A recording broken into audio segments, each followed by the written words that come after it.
there, it's nice to have you for another devotion. On Sunday, I spoke about God choosing us, and I said we're going to carry on a little bit about that theme in today's devotion. So, yes, let's have a look at that verse of scripture that we quoted on Sunday, where in John 15:16, Jesus says, "You didn't choose me, I chose you.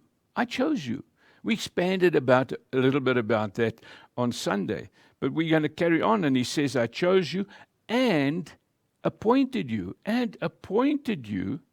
so that you might go and bear fruit that will last, and so that whatever you ask in my name, the Father will give you." And that's so incredible. And I think I said on Sunday past that I want to actually, in one or other devotion, expand on that if we do what the Father tells us to do, He'll give us anything that we ask in His name. But that's besides the point. What I want to do today is, you've chosen, yes, we've dealt with that side, but we've been appointed, specifically appointed to bear fruit. You know, I'm reminded of the time in South Africa where we were looking for a new national director of public prosecutions. And the process has been something incredible. Yeah, people's candidates, names were given forth as candidates. They were quizzed, interrogated, checked out. Their CVs were looked at and scrutinized. And then all of a sudden, somebody else was appointed. And that's amazing. That's just amazing how the world goes about these things.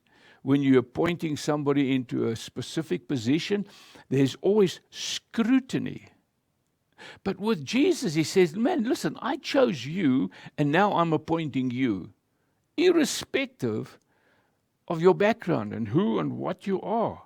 And I want you, each and every one of you, to go forth and to bear fruit." If I go back to the Old Testament in Jeremiah, where God speaks to Jeremiah and he says, "I want you to be my prophet." He says, whoa, Lord. No. I'm too young. I'm this. And he's got all these excuses.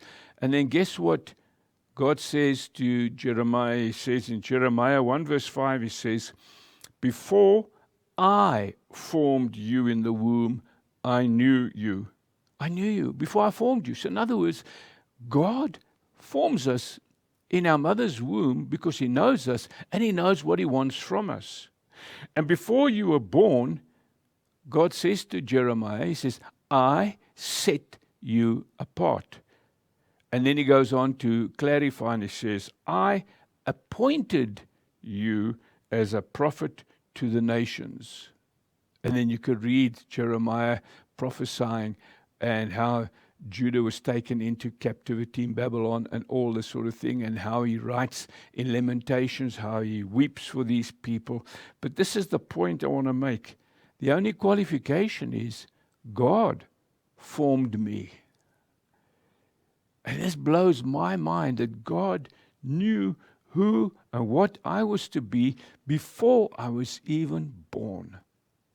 And now to simplify it, He wants us to be the advertisement for Christ following Christ, an advertisement for Christianity. And I'm not talking about an advertisement for your church and your style of worship, your theology, your doctrines, your preaching, your reverend, your pastor, your dominee, or whatever. I'm not talking about that. Those are all important, but I'm talking about you have been appointed to display to the world what it is and what it means to be a Christ follower.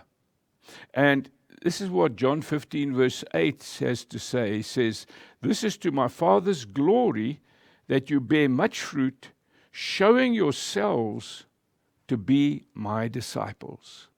And that's what counts. You are a disciple of Jesus Christ, no matter what your race, culture, language is, where you stay.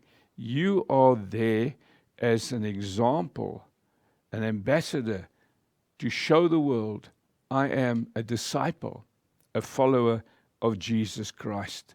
And then Paul writes to the Colossians church and he says, man, let's just be very practical. Let me show you how this works. He says, in Colossians 1 verse 10, he says, so that you, me, us, may live a life worthy of the Lord, to please him in every way, bearing fruit in every good work, growing in the knowledge of God.